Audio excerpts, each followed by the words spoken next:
আমি তো আজকে বক্তৃতার জন্য সময় চাইনি।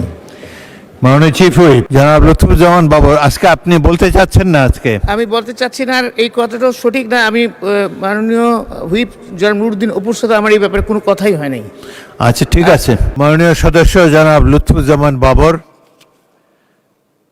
নেত্রকোনা ৪।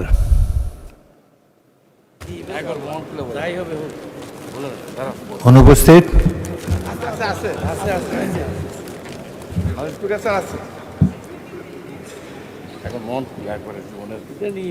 আপনার সময় 10 মিনিট। মাননীয় স্পিকার, আমি তো আজকে বক্তৃতার জন্য সময় চাইনি। মাননীয় চিফ হুইপ, মাননীয় চিফ হুইপ, এই যে তালিকা দেন, প্রথমে ছাপানো, তারপরে হাতে লেখা, কিন্তু বক্তা তো পাওয়া যায় না।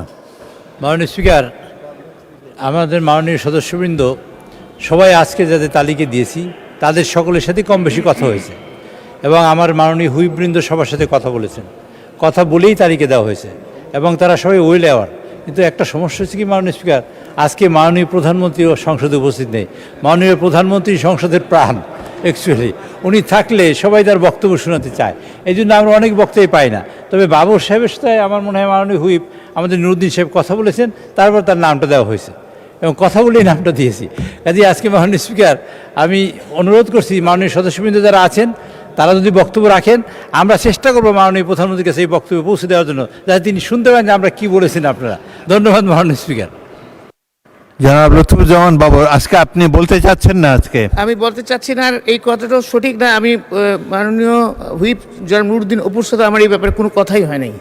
আচ্ছা, ঠিক আছে, আপনি বসুন, আপনাকে পরবর্তীকালে সুযোগ দেওয়া হবে।